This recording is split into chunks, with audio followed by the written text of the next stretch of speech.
അമിതമായി nebulisation ഉപയോഗിക്കുന്നതുകൊണ്ടുള്ള side effect എന്തെല്ലാമാണ്? നമുക്കറിയാം നെബുലൈസേഷനോട് വളരെ ഉപകാരമുള്ള ട്രീറ്റ്മെൻറ്റാണ്, പക്ഷേ അമിതമായിട്ട് ഉപയോഗിച്ച് കഴിഞ്ഞാൽ അതുകൊണ്ട് ഹാംഫുൾ എഫക്റ്റും ഉണ്ടാകും. ഒന്നാമത് നെബുലൈസേഷനിൽ ഉപയോഗിക്കുന്ന മെഡിസിൻസ് എല്ലാം ഡോസ് വളരെ കൂടുതലാണ്, മെഡിസിൻ ഡോസ്.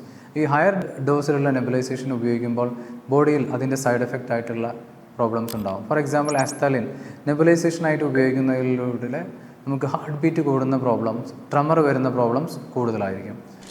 രണ്ടാമതായിട്ട് നെബുലൈസ്ഡ് ആയിട്ടുള്ള സ്റ്റിറോയിഡ് മെഡിസിൻസ് വളരെ കൂടുതലായിട്ട് ഫ്രീക്വൻ്റ് ആയിട്ട് ഉപയോഗിക്കുന്നതിലൂടെ വായിൽ ഫംഗൽ ഇൻഫെക്ഷൻ വരാനും വായിലെ തൊലിയെല്ലാം പോകാനും വായിൽ അൾസർ വരാനും കൂടുതൽ കാരണമാണ്.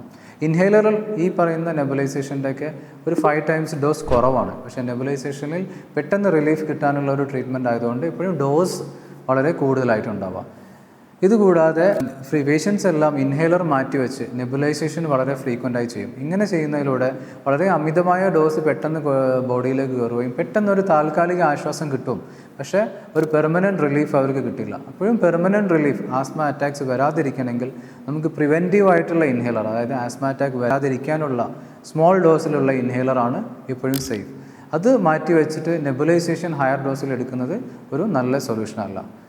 നെബുലൈസേഷൻ ഉപയോഗിക്കുന്ന ആളുകൾ അതിൻ്റെ മാസ്കും അതിൻ്റെ കണ്ടെയ്നറും വളരെ ഹൈജീനിക്കായിട്ട് ഫ്രീക്വൻ്റ് ആയിട്ട് ഉപയോഗിക്കുമ്പോൾ ഹൈജീനിക്കായിട്ട് വെക്കേണ്ടതും ഒരു പ്രത്യേക ഘടകമാണ്. ഹൈജീനിക് അല്ലാത്ത രീതിയിൽ നെബുലൈസേഷൻ ചെയ്യുന്നതിലൂടെ ചെസ്റ്റിൽ ഇൻഫെക്ഷൻസ് വരാനും ബാക്ടീരിയൽ ഇൻഫെക്ഷൻ വരാനും ഒരു റിസ്ക് ഉണ്ട്.